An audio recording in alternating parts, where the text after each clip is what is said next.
Hi everyone, welcome back to my channel. আজ আমি আপনাদের সাথে শেয়ার করব ফ্রিজে রাখা বাসি ব্রেড দিয়ে কিভাবে এই মজার রেসিপিটি আপনারা খুব চটজলদি বাসায় তৈরি করে নিতে পারেন। এই মজাদার নাস্তাটি আর এটি কিন্তু রমজানের ইফতারির সময় আপনারা তৈরি করে নিতে পারেন চটজলদি। তাহলে চলুন চলে যাই রেসিপিতে। এইখানে আমি নিয়ে নিয়েছি 1 কাপ পেঁয়াজ, কিছু কাঁচামরিচ কুচি, কিছু ধনেপাতা কুচি আর 3টি ডিম। কড়াইয়ের মধ্যে দিয়ে দিলাম 3 টেবিল চামচের মতো সয়াবিন তেল।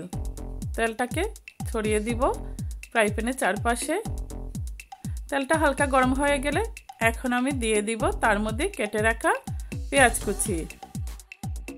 পেঁয়াজগুলোকে খুব একটা ভাজার দরকার নেই, সামান্য একটু ভেজে নিলেই কিন্তু এটা হয়ে যাবে। এই পর্যায়ে দিয়ে দিলাম মরিচ, দিয়ে দিচ্ছি 1/2 চা চামচ লবণ। সবগুলো উপকরণগুলোকে খুব ভালোভাবে মিশিয়ে নিব। এই পর্যায়ে এখন আমি দিয়ে দিব সব মশলাগুলোকে। এইখানে আমি দিয়ে দিচ্ছি 1/2 চা চামচের মতো মরিচের পাউডার, দিয়ে দিলাম সামান্য পরিমাণ হলুদের পাউডার, দিয়ে দিচ্ছি 1/2 চা চামচ জিরা পাউডার, 1/2 চা চামচ ধনিয়া পাউডার। সবগুলো মশলাকে আমি তেলের মধ্যে কিছুক্ষণ ভেজে নিব। আর মশলাটা যেন পুড়ে না যায় সেজন্য আমি তার মধ্যে এখন দিয়ে দিব সামান্য পরিমাণ পানি। জাস্ট 1 থেকে 2 মিনিট বাজলেই কিন্তু পানিটা শুকিয়ে যাবে আর মশলাগুলো খুব ভালোভাবে কষানো হয়ে যাবে। মশলাগুলোকে এক পাশে নিয়ে নিব।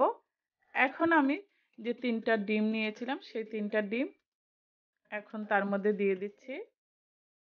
দিয়ে একটি চামচের সাহায্যে আমি ডিমগুলোকে খুব ভালোভাবে ভেঙে নিব আর সবগুলো মশলার সাথে খুব ভালোভাবে আরও 2 থেকে 3 মিনিটের মতো ভেজে নিব।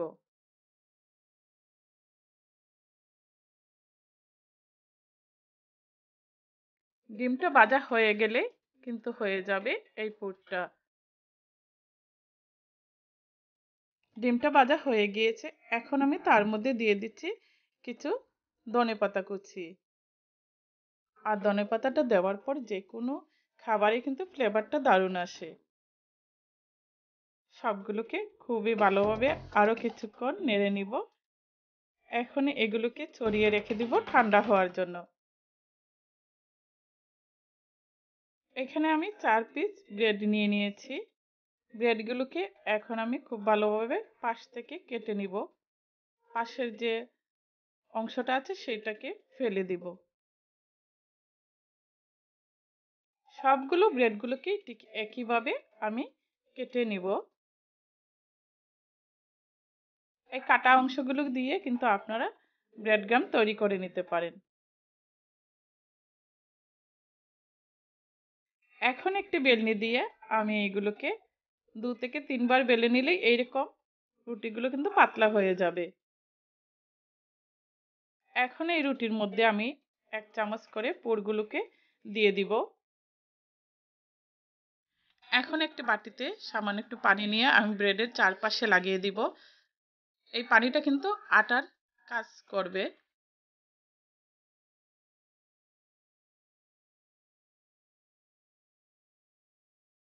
এখন আমি 2 হাত দিয়ে চেপে ব্রেডগুলোকে ত্রিভুজ আকার করে বানিয়ে নিব। আর বাড়তি যে অংশটা আছে সেটাকে একটি ছুরি দিয়ে কেটে ফেলে দিব। ঠিক একইভাবে আমি সবগুলো ব্রেডগুলোকে বানিয়ে নিব। আর যে পানিটা লাগিয়েছিলাম সেগুলো কিন্তু দেখুন চাপ দিলেই মুখটা ঠিকভাবে বন্ধ হয়ে যাবে, তাহলে তেলে দিলে এগুলো আর খুলে আসবে না। এখন একটি প্লেটের মধ্যে আমি একটি ডিমের মধ্যে সামান্য পরিমাণ একটু লবণ দিয়ে খুব ভালোভাবে একটি কাঁটা চামচের সাহায্যে ডিমটাকে ফেটিয়ে নেব। এখন একটি ব্রেড দিয়ে আমি প্রথমে ডিমের মধ্যে চুবিয়ে তারপর ব্রেড গ্রাম পাউডারের মধ্যে গড়িয়ে নিব। এই পর্যায়ে কিন্তু একটি চামচ দিয়ে ব্রেড গ্রাম পাউডারটা লাগিয়ে নিতে পারেন।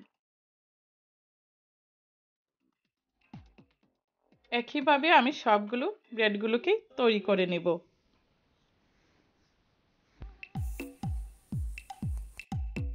তৈরি করা হয়ে গিয়েছে। এইগুলোকে আপনারা প্রথমে কিন্তু ফ্রিজে রেখে দিবেন, তারপর একটু শক্ত হয়ে গেলে একটি বক্সের মধ্যে ঢুকিয়ে রেখে দিতে পারেন। তো আর যখন প্রয়োজন হবে তখন বের করে এগুলোকে ভেজে নিলেই চলবে। এখন একটু ফ্রাই প্যানের মধ্যে আমি দিয়ে দিলাম পরিমাণ মতো সয়াবিন তেল। তেলটা হালকা একটু গরম হয়ে গেলে আমি তার মধ্যে এই ব্রেডগুলোকে দিয়ে দিব। আর অবশ্যই মনে রাখবেন চুলার আগুনটা খুব বেশি বাড়িয়ে দিবেন না, ব্রেডটা এমনিতেই কিন্তু খুব তাড়াতাড়ি পুড়ে যায়। তাই অল্প আছে এগুলোকে আস্তে আস্তে ভেজে নিতে হবে।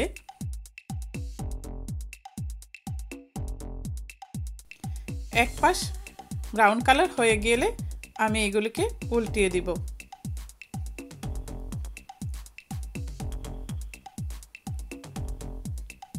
তারপর আমি সবগুলোকে ঠিক একইভাবে এই পাশ ওই পাশ ব্রাউন কালার করে ভেজে নিলেই কিন্তু তৈরি হয়ে যাবে এই মজাদার নাস্তাটি।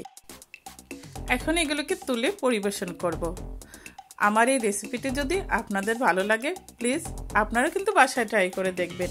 আর এখন থেকে আর বাসি ব্রেডগুলোকে ফেলে না দিয়ে তৈরি করে নেবেন এইরকম মজাদার নাস্তাটি। সবাই ভালো থাকবেন, আবার দেখা হবে নতুন কোনো রেসিপি নিয়ে। ওকে, বাই বাই।